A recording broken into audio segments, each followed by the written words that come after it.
ada satu hal yang menurut saya menarik Pak, ketika saya baca di Google gitu kan, mana yang lebih baik, pernikahan dini ataupun pernikahan terlambat?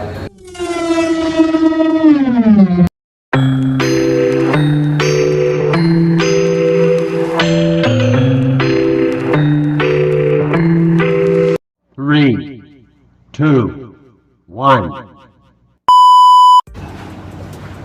Assalamualaikum warahmatullahi wabarakatuh. Kembali lagi bersama kita di Polas.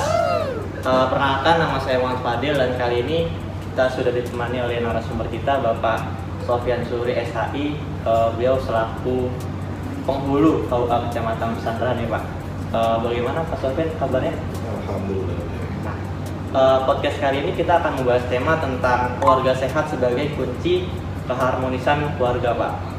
Nah, pertama-tama saya pengen tahu dulu nih Pak, bagaimana keluarga harmonis itu menurut pandangan Islam? Bismillahirrahmanirrahim. Alhamdulillah, salatu wassalamu ala rasulillah. Pertama kami ucapkan terima kasih hadirin semuanya bisa hadir, kemudian memberikan kesempatan kepada kami untuk juga ikut sharing di podcast ini terkait dengan bagaimana pandangan Islam terkait keluarga harmonis. Kita harus lihat dari keluarga harmonis, artinya ada dua suku kata di situ. Pertama adalah keluarga sendiri. Intinya keluarga paling tidak terdiri dari tiga hal: ada suami, ada istri, dan juga ada anak. Nah, artinya keluarga ini minimal terdiri dari ketiga hal tersebut: ada suami, ada istri, dan juga ada anak. Kemudian bagaimana untuk terciptanya agar ketiganya dapat berjalan dengan harmonis menurut sudut pandang Islam? Pertama yang kita harus sadar adalah, sering kita dengar ada istilah namanya sakinah, mawaddah, dan rahmah. Apa sih sakinah? Sakinah itu adalah ketika seseorang memutuskan untuk membina kehidupan bersama, maka dia harapkan kehidupan tersebut dapat memberikan ketentraman di dalam hatinya. Itu intinya sakinah. Ketika mereka membuat komitmen bersama, hidup bersama, menjalani keseharian bersama, yang mereka harapkan adalah di dalamnya terdapat ketenangan batin. Mereka pulang dari berbagai macam aktivitasnya, suami pulang dari tempat kerjanya, istri yang mungkin juga beraktivitas atau dia diam di rumah mengurus rumah tangganya. Ketika mereka bertemu, terciptalah ketenangan di dalam batinnya. Itu yang disebut sebagai sakinah, fondasi pertama. Walaupun di dalam Al-Quran dinyatakan huwallazi anzala sakinata fi qulubil mu'minin, hanya Allah saja yang memberikan ketenangan di dalam hati setiap orang mukmin. Artinya perkara ketenangan menjadi domainnya Allah. Ketika seseorang tersebut membina rumah tangga, apakah mutlak tercipta ketenangan? Belum tentu, karena ada yang kedua. Apa? Rahmah, kasih sayang. Ketika seseorang tersebut saling menyayangi, saling kemudian mengasihi, barulah kemudian pertama Allah berikan ada ketenangan di dalam batinnya. Dan yang ketiga, mawaddah, saling mencintai. Ketiga elemen tersebut tidak dapat terpisahkan. Ketika seseorang sudah mencintai karena Allah, mengasihi karena Allah, barulah kemudian ketenangan di dalam rumah tangga itu dapat terwujud. Ketiga elemen itulah yang kemudian membuat keluarga menjadi harmonis. Dia pulang ke rumah tercipta ketenangan di dalam batin, berinteraksi dengan penuh kasih sayang, kemudian menyimpulkan rasa cinta antara satu dengan yang lainnya. Itulah yang diharapkan oleh Islam ketika seseorang membina rumah tangga, maka tercipta didasari karena rasa cinta, kemudian ingin membina rumah tangga untuk saling menyayangi, sehingga timbul rasa ketenangan di dalam batinnya. Oh, berarti harmonis itu menurut pandangan Islam bisa diartikan sebagai ketenangan dalam hati, terus menumbuhkan rasa cinta dan juga akhirnya pada rasa sayang Pak ya. Walaupun bagaimana kegiatan beraktivitas di luar, ketika pulang ke rumah sama-sama tenang hatinya, terus sama-sama masih saling menyayangi dan mencintai ya Pak ya. Itu yang kemudian diharapkan. Sekarang itu kan pandangan Islam ya. Jadi kayak pengertian harmonis itu kayak gimana? Nah, saya pengen nanya sekarang bagaimana cara mewujudkan keluarga harmonis menurut pandangan Bapak itu seperti apa? kalau kita ingin menciptakan keluarga yang harmonis, maka kita harus lihat dulu seleksi awalnya. Karena tidak ujuk-ujuk seseorang itu langsung dipasangkan. Karenanya ada prosesnya. Karenanya proses diawali dengan kita kenal namanya khitbah, proses lamaran. Nah, proses khitbah itu adalah proses kedua setelah proses saling mengenal. Karenanya nggak boleh seseorang itu menikah tanpa dia ketahui sebenar-benarnya siapa yang akan dia nikahi. Nggak boleh, bahasa kita tuh tidak boleh membeli kucing dalam karung. Karenanya proses ta'aruf yang pertama, Islam sudah begitu indah mengelola, mengonsep bagaimana seseorang bisa mendapatkan pasangan terbaiknya. Pertama diawali dari proses ta'aruf terlebih dahulu. Islam tidak ada istilah pacaran. Apa bagaimana konsep ta'aruf itu? Konsep ta'aruf adalah saling mengenal antara satu dengan lainnya tanpa kemudian melanggar kode etik di dalam agama, terlebih di dalam sosial masyarakat. Bagaimana caranya? Ketika kita ingin mendapatkan informasi tentang orang yang akan kita jadikan pasangan, maka kita harus bertanya terlebih dahulu dengan siapa orang tersebut dekatnya. Fas'al qarinah. Bertanyalah kepada orang yang paling dekat dengan dirinya, mengenal karakternya. Dari situlah kita akan tahu bagaimana karakternya, bagaimana sifatnya. Karena kalau kita bertanya langsung kepada orangnya, yang kita dapatkan hanyalah sifat-sifat baiknya saja. Namun ketika kita bertanya kepada orang yang dekat dengan dirinya, barulah informasi terkait dengan siapa orang tersebut sebenarnya, bagaimana karakternya, apakah kita bisa menyesuaikan diri dengan dirinya. Itulah kemudian yang dapat membuat kita merasa yakin. Setelah kita merasa yakin, barulah proses kedua, ada yang namanya khitbah, proses lamaran. Proses lamaran adalah tahap sebelum kita merasa benar-benar yakin untuk mengikatkan sumpah setia yang dinamakan akadun nikah. Khitbah diikat supaya saling setuju dan saling menjaga diri sampai dengan masuknya ke hari H, yaitu ijab dan qabul, akad pernikahan. Setelah pernikahan barulah sama-sama saling mengucap janji setia. Nah, yang paling penting ketika seseorang tersebut ingin masuk ke dalam jenjang pernikahan dan ingin mendapatkan keluarga yang harmonis, kami selalu berpesan kepada para pengantin. Yang pertama adalah menyesuaikan dan membaguskan niatnya, tahsinun niyah namanya. Niat menikah adalah libtigha'i mardatillah bittiba'i sunnatin Nabi Muhammad sallallahu alaihi wasallam. Niat menikah adalah semata-mata untuk mendapatkan kecintaannya Allah dengan jalan mengikuti sunnahnya Nabi Muhammad. Itu niat menikah. Karena tidak ada sesuatu pun yang punya hasil baik terkecuali diawali dengan niat yang baik. Ketika niatnya baik, maka hasilnya pun akan baik. Satu hal yang selalu saya ingatkan dan kami ingatkan kepada para pengantin adalah hadis baginda Nabi Muhammad SAW, "Man nakaha lillah wa ankaha lillah faqad istahaqqa wilayatullah." Barang siapa yang menikah niatnya karena mencari keridhaannya Allah, begitu pula orang tua yang menikahkan. Jadi bukan hanya si pengantin saja, namun orang tua yang menikahkan pun harus dengan niat yang sama untuk mencari keridhaannya Allah Subhanahu wa taala. Faqad istahaqqa wilayatullah, maka sungguh mereka telah mendapatkan kecintaannya Allah Subhanahu wa taala. Ketika Allah sudah merestui keduanya, Allah telah mendatangkan kasih sayangnya, maka tujuan daripada menikah mendapatkan keluarga yang harmonis, tentram, bahagia, mapan secara materi maupun psikis, insya Allah akan dapat terwujud. Seperti itu.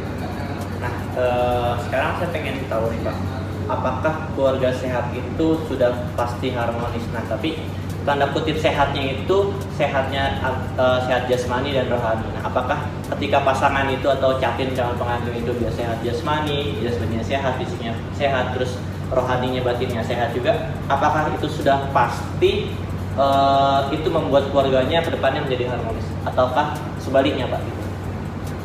Jadi kalau dikatakan ketika keduanya memiliki keseimbangan, sehat secara psikis, sehat secara rohani. Sehat rohani saya perlu garis bawahi adalah dalam arti mereka memahami secara utuh koridor-koridor di dalam agama. Artinya gini, sehat jasmani itu bukan berarti orang tersebut tidak cacat mental kan? Artinya orang yang sehat secara jasmani orang yang sehat secara rohani dalam persepsi saya adalah orang yang mengetahui koridor agama secara utuh. Itu persepsi itu yang harus digarisbawahi. Bukan dalam artian sehat secara rohani adalah dia tidak memiliki gangguan mental, gangguan jiwa. Tapi sehat secara rohani adalah dia memahami, mengerti bagaimana konsep pandangan di dalam syariat, di dalam agama tentang pernikahan, sehingga dia mengetahui hak dan kewajibannya. Ketika dia telah memahami hak dan kewajibannya, maka mentalnya secara utuh dapat menyesuaikan. Kalau dia sudah memahami secara spiritualnya, spirit di dalam berumah tangganya, benar jalannya, kemudian sehat cara sudut pandangnya, lalu juga didukung dengan kesehatan jasmani, maka tentu itu menjadi fondasi utama untuk seseorang mendapatkan keharmonisan di dalam rumah tangga. Karena tidak jarang orang yang kemudian sehat secara badan namun secara rohani sakit, quotes unquotes, dalam arti sakitnya karena tidak memiliki pandangan agama secara utuh, tidak memiliki pemahaman agama secara utuh, dan tidak mengimplementasikan nilai-nilai agama secara utuh di dalam kesehariannya, maka saya katakan sakitlah mentalnya. Karena dalam koridor agama, orang yang sakit hatinya adalah orang yang kemudian meninggalkan ajaran-ajaran agama untuk mendapatkan kesenangan dirinya, kan gitu. Konsep di dalam agama kita, orang yang sakit hatinya, orang yang di dalam tanda kutip rohaninya tidak bagus adalah mereka yang kemudian meninggalkan ajaran agama untuk mendapatkan kesenangan secara duniawi saja.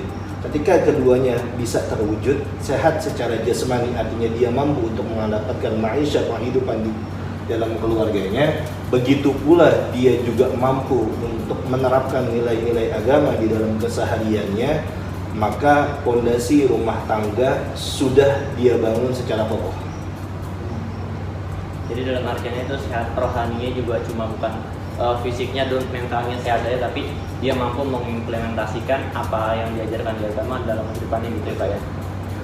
Nah sekarang saya pengen bahas tentang pasangan yang siap nikah nih Pak. Apakah keharmonisan keluarga itu bisa didapat hanya jika pasangan ini itu sudah siap gitu, siap artinya siap materi, dia punya mobil, dia punya rumah, terus keuangannya sudah settle, apakah dia bisa harmonis dengan itu semua, ataupun kalau misalnya orang misalnya baru lulus kuliah nih kan, berarti kan dia belum punya mobil, belum tentu punya mobil, rumah, dan keuangannya juga belum settle, orang yang seperti ini tuh nggak bakal harmonis gitu Pak. Menurut pandangan Bapak kira-kira gimana Pak? Saat ini usia pernikahan baik bagi laki-laki maupun perempuan itu dibatasi adalah umur 19 tahun. Dinyatakan dia boleh dan cukup usia untuk menikah, baik laki-laki maupun perempuan. Kalau sebelumnya untuk usia perempuan itu 16 tahun, usia laki-laki 19 tahun. Nah, dengan batasan usia tersebut, tentu ini memiliki peninjauan secara matang. Kenapa usia minimal bagi laki-laki dan perempuan ditetapkan 19 tahun? Karena tentu kematangan secara usia secara itu memiliki efek lain terhadap kematangan secara pola pikir. Kematangan pola pikir tentu punya pengaruh terhadap kematangan secara sikap. Nah, ketika seseorang sudah matang secara usia terlebih dahulu kita bahas. Ketika seseorang tersebut sudah matang secara usia, maka tentu ia mampu untuk bersikap dan menentukan pilihannya. Karena orang yang di bawah 19 tahun masih dianggap belum stabil untuk menentukan pilihan. ketika dia umur 19 tahun barulah secara emosional dia punya kematangan untuk menentukan pilihan. Itu yang pertama. Kemudian apakah orang yang menikah ketika mereka masuk ke dalam usia 19 tahun sudah dianggap cukup dini? Belum. Tentu kita harus melihat apakah secara kematangan finansial dia sudah cukup. Matang finansial artinya mampu memenuhi kebutuhan dirinya secara pribadi dan juga mampu nanti setelah dia mau nikah menghidupi kebutuhan si calon pasangannya. Ketika kematangan secara usia terpenuhi, kematangan secara finansial dia terpenuhi, maka yang ketiga adalah kematangan secara milieu, lingkungan. Karena boleh jadi lingkungan memiliki pengaruh yang cukup besar terhadap seseorang dalam membentuk dan membina keluarganya. Kematangan usia, kematangan ekonomi, kemudian kematangan secara milieu, lingkungan. Baru kemudian yang paling fundamental menurut pendapat saya dan hemat saya adalah kematangan secara ilmu. Karena boleh jadi orang matang secara usia, matang secara umur, finansial mencukupi, lingkungan mendukung, namun ketersediaan ataupun kapasitasnya, kemauannya, keinginannya untuk terus menggali, belajar bagaimana menjadi karakter yang lebih baik itu tidak terpenuhi. Makanya kalau kita baca di dalam buku Fondasi Keluarga Sakinah yang dikeluarkan oleh Kementerian Agama, itu ada 4 tahapan. Ada prasakinah.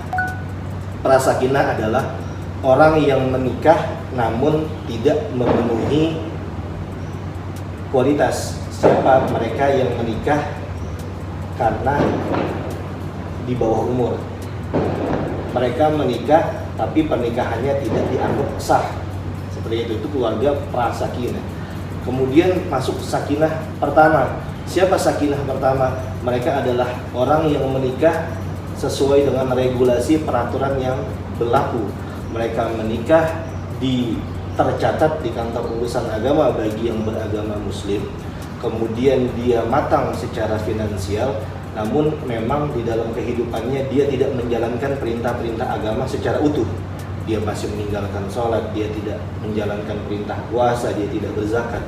Pernikahannya sah secara agama, dia matang secara finansial, namun kewajiban untuk menjalankan agama dia tinggalkan. Tentu ini akan punya side efeknya adalah dari sisi mentalnya. Kenapa? Orang yang tidak menjalankan perintah agama secara utuh, dikatakan tadi di awal saya katakan mentalnya tidak sehat. Mental tidak sehat apa? Emosionalnya dia tidak dapat kontrol, sehingga banyak perkara orang yang bercerai, orang yang rusak di dalam rumah tangganya karena ketidaksiapan dia dan tidak kemampuan dia untuk menjalankan agama secara utuh. Kemudian ada sakinah kedua. Siapa? Sakinah keluarga yang dia menikah secara sah, kemudian mampu secara finansial, dan dia mampu menjalankan perintah agama namun hanya untuk dirinya saja. Artinya dia menjalankan perintah agama baru sekedar untuk dirinya saja, belum mampu mengajak keluarganya. Artinya soleh secara individual saja. Dia melaksanakan sholat, namun dia tidak ajak istrinya untuk sholat ketika istrinya meninggalkan sholat. Dia bersedekah, namun dia tidak mengajak istri dan anaknya untuk juga bersedekah. Hanya soleh secara individual saja. Ada yang ketiga adalah keluarga sakinah ketiga. Dia menikah secara sah, matang secara finansial, kemudian dia menjalankan perintah agama secara utuh, dan dia mampu mengajak keluarganya untuk menjalankan perintah-perintah agama, sehingga terbentuklah keluarga yang baik dan harmonis. Ini yang kemudian diharapkan di dalam agama. Berarti secara dengan lain itu kayak misalnya keluarga harmonis itu bisa didapatkan dengan satu, nikah secara sah, dalam artian minimal umur mereka adalah 19 tahun. Kenapa dengan alasan 19 tahun? Karena agar emosi mereka lebih stabil. Kedua, dengan mapan secara ekonomi. Mapan secara ekonomi adalah artiannya adalah dia mampu untuk mencukupi kebutuhan diri dia, istri dia, dan mungkin keluarga kecil dia gitu kan. Ketiga, mapan secara ilmu. Mapan secara ilmu artinya adalah dia mampu mengimplementasikan ilmu yang dia punya kepada diri dia, kepada keluarga dia secara agama gitu ya. Mungkin ketika menghadapi satu masalah, kalau misalnya dia punya ilmunya, bisa menghadapi masalahnya itu dengan lebih bagus gitu ya. Nah, terus sekarang tadi kan saya pengen nyinggung sedikit tentang nikah secara sah nih Pak, yaitu 19 tahun. Itu salah satu syarat untuk mendapatkan keharmonisan dalam keluarga. Nah, apakah pernikahan dini itu dapat menyebabkan ketidakharmonisan dalam keluarganya Pak? Bagaimana Pak? Kalau yang dikatakan adalah pernikahan dini, tentu adalah pernikahan yang didasarkan karena belum cukup atau belum matangnya usia seseorang untuk dianggap layak menikah. Walaupun secara ketentuan mereka boleh saja menikah, namun dengan izin dispensasi dari pengadilan agama. Misal, ada perempuan yang masih berusia 17 tahun, namun dia memiliki keinginan untuk menikah, maka boleh dia menikah, dicatatkan secara agama, namun dengan syarat harus mendapatkan izin dispensasi dari pengadilan agama. Ada kekhawatiran ketika seseorang itu menikah, dan bahkan saya cenderung berpendapat ketika pengadilan pun menetapkan usia dini dibolehkan untuk menikah dan dicatatkan pernikahannya, ada pertimbangan-pertimbangan khusus. Di antara yang paling sering adalah darul mafasid muqaddamun ala jalbil masalih. Itu adalah prinsip kaidahnya. Meninggalkan atau lebih mengedepankan untuk menjauhi mudarat ketimbang mendatangkan maslahat. Misal, ada perempuan yang sudah begitu intens hubungannya dengan laki-laki yang sudah dikenalnya, namun karena sebegitu intensnya ada kekhawatiran dari keluarga mereka terjerumus ke dalam jurang pernikahan, maka dipaksakanlah untuk kemudian menikah. Sehingga ketika dipaksakan untuk menikah, daripada terjerumus ke dalam lubang perzinahan, maka mungkin itu lebih baik. Tapi perlu ekstra pendidikan kepada mereka, khususnya bagi para calon pengantin yang masih berusia dini, untuk kemudian bisa membina keluarga yang harmonis. Kenapa? Secara emosional mereka belum stabil. Kemudian secara kematangan ilmu pun mungkin mereka masih butuh bimbingan. Kemudian dari sisi finansial, tentu ada kebutuhan-kebutuhan yang mereka harus penuhi. Sekarang kalau kita lihat untuk usia 17, 18, tentu mereka baru memulai karir. Bahkan mungkin belum banyak perusahaan yang mau menerima usia-usia segitu. Kapan perusahaan akan menerima fresh graduate misalnya di usia 21, 22 gitu kan. Baru mereka mau menerima fresh graduate, tentu dengan kapasitas dan kapabilitas kemampuan dari masing-masing individunya. Sekarang dengan usia seperti usia sedini itu, mungkin dia pengusaha muda, namun secara kematangan emosional tentu belum dianggap cukup. Itulah kenapa perlu bimbingan secara intens bagi calon pengantin yang berusia dini untuk dapat membina keluarga yang harmonis. Kalau dikatakan apakah pasti mereka tidak harmonis, tidak jadi jaminan karena tidak ada parameter tertentu. Ketika seseorang tersebut memutuskan untuk menikah secara dini, maka peran orang tua jangan sampai putus di situ. Harus ada bimbingan secara intens sampai mereka benar-benar mampu untuk kemudian membina rumah tangganya secara mapan. Perlu ada bimbingan secara khusus karena ketika mereka memutuskan untuk menikah, potensi resiko untuk terjadi ketidakharmonisan jauh lebih besar. Berarti dengan kata lain itu pernikahan dini tidak selamanya menyebabkan ketidakharmonisan. Bisa memunculkan keharmonisan dalam keluarga juga, tapi dengan catatan diberi bimbingan yang intens terhadap orang tuanya, sekitarnya, temannya, dan orang yang lebih dewasa dari dia. Tapi lebih condong dan lebih banyak kasus di mana pernikahan dini itu tidak harmonis ya Pak ya, karena dia belum mampan untuk Kalau kita lihat ekonomi. secara angka seperti itu. Iya, karena kebanyakan kasus di daerah-daerah sekitar rumah juga kayak gitu Pak ya pasti ya. Ketika dia nikah dini walaupun masih SMP atau seumur kacang lah ya, ibaratnya itu pastikan ekonomi dia belum stabil gitu kan. Ataupun misalnya yang tadi Bapak bilang, misalnya dia pengusaha muda terus ekonomi dia sudah stabil, belum tentu secara emosional dia itu udah stabil Pak ya untuk menghadapi masalah-masalah yang akan terjadi ketika pernikahan itu nanti Pak ya. Nah, ada satu hal yang menurut saya menarik Pak, ketika saya baca di Google gitu kan, mana yang lebih baik, pernikahan dini ataupun pernikahan terlambat.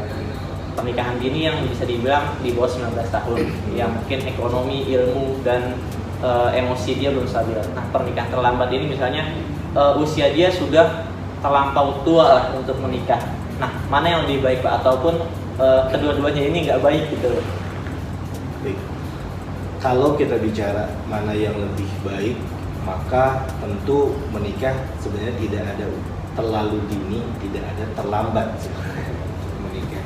Kenapa? Itu adalah pilihan masing-masing. Karena kita tidak bisa menentukan bagi si A usia sekian, mungkin dia sudah lebih tepat dan lebih sesuai untuk disegerakan menikahnya, seperti itu.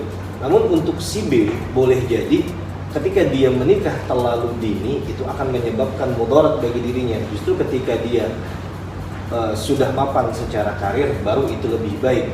Karenanya secara personality kita tidak bisa katakan bahwa menikah dini terlalu apakah lebih baik daripada menikah terlambat, begitu pula sebaliknya. Mana yang kemudian lebih sesuai ketika seseorang itu sudah benar-benar siap secara mental, benar-benar siap secara material.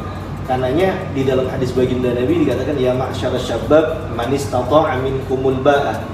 Wahai pemuda, dikatakan syabab, wahai pemuda. Siapa sih pemuda? Tentu orang yang sudah di atas usia baligh dan juga tidak terlalu tua, kan gitu. Iya. Itulah yang baginda Nabi sabdakan, ya ma'syarasy syabab, wahai para pemuda. Tidak dikatakan wahai anak-anak, juga tidak dikatakan wahai orang tua.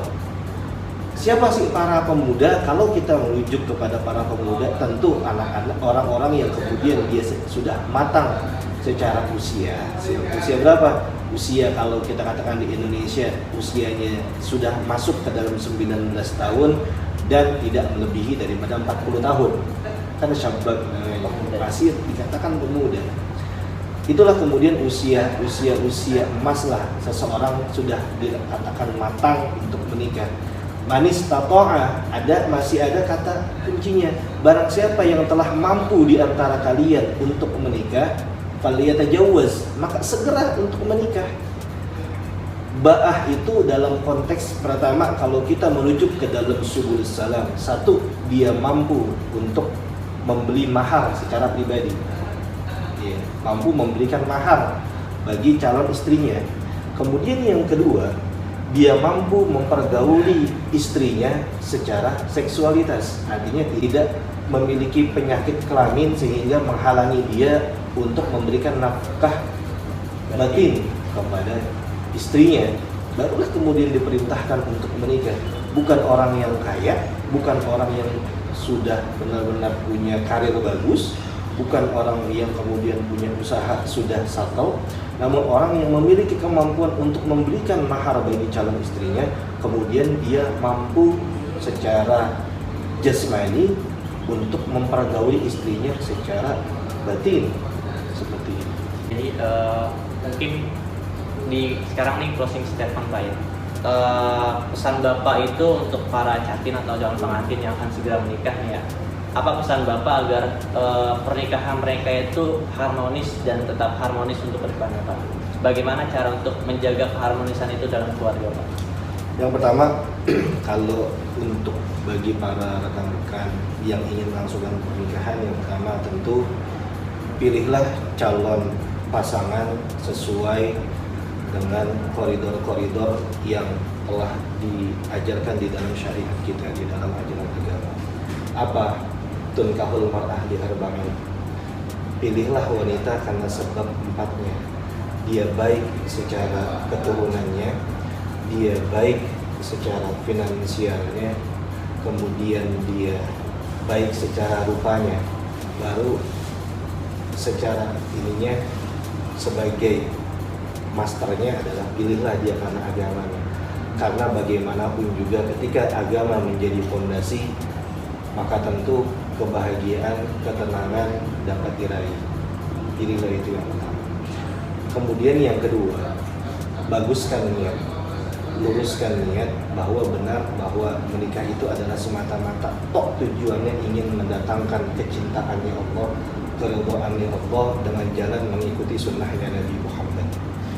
Kita sudah memilih pasangan sesuai dengan apa yang diajarkan di dalam syariat kita, kemudian kita sudah baguskan niat kita, maka yakin ketika kita menikah sebagai pilihan bahwa Allah akan membukakan pintu rezeki kita, insya Allah itu akan dapat terwujud. Ketika kita sudah lakukan hal tersebut, maka jangan pernah tinggalkan untuk memperdalam agama, terlebih kita meninggalkan majelis-majelis ilmu. Yang paling saya tekankan adalah jangan sampai bagi para orang yang sudah menikah, ketika sebelum saya menyerahkan buku nikah, saya akan sampaikan bahwa jangan sampai tinggalkan majelis ilmu, jangan sampai tinggalkan untuk belajar, terlebih mempelajari agama. Kenapa? Karena tidak ada jalan lain untuk dapat melaksanakan hak dan kewajiban terkecuali mempelajari agama secara utuh. Jadi seperti itu teman-teman, keluarga harmonis itu adalah keluarga yang tadi dikatakan oleh Pak Sofyan, keluarga yang sakinah, mawaddah, warahmah. Ketika kita bertemu dengan pasangan itu membawa ketenangan dalam hati kita, yaitu akhirnya menimbulkan rasa cinta pada pasangan kita dan juga rasa sayang gitu kan. Terus juga untuk menciptakan keluarga yang harmonis itu bisa dilihat dari 4. Yang pertama dia mapan, yang pertama itu adalah dia nikah secara sah, dalam artian dia mencapai usia yang matang yaitu 19 tahun. Kedua, dia bisa mapan secara ekonomi, dia bisa mencukupi kebutuhan diri dia, keluarga dia, pasangan dia dan keluarga dia kan. Terus dan yang ketiga, dia bisa mapan secara ilmu. Ilmu ini dalam artian ilmu agama, yang mana ketika pasangan ini membawa pasangannya ini untuk rajin beribadah kepada Allah, mendekatkan diri kepada Allah, bukan sebaliknya harus terus berbuat maksiat, menjauhi Allah dan melanggar apa yang Allah perintahkan gitu kan. Terus yang terakhir adalah ketika kita mau menikah, jangan hanya melihat dari sisi apa yang kita mau, baik menurut kita, baik menurut pribadi kita, baik menurut nafsu diri kita, tapi lihatlah pasangan yang baik menurut Allah gitu ya. Ketika kita bersama pasangan itu, kita lebih dekat dengan Allah, tidak menjauhi Allah. Terus juga lebih rajin untuk beribadah kepada Allah, bukan sebaliknya gitu Pak ya. Mungkin hanya itu teman-teman. Terima kasih Pak Sofyan yang sudah memberikan wawasan pengetahuan kepada kita semua. Semoga teman-teman bisa terjawab apa yang pengen teman-teman tanyakan. Semoga podcast ini juga bisa menjadi penambah wawasan untuk teman-teman dan juga kepada diri saya pribadi. Terakhir saya mau pantun Pak, Ibu Dewi pergi mengaji, pulang-pulang bawa bingkisan. Cukup sekian podcast hari ini. Terima kasih dan semoga berkesan. Wassalamualaikum warahmatullahi wabarakatuh.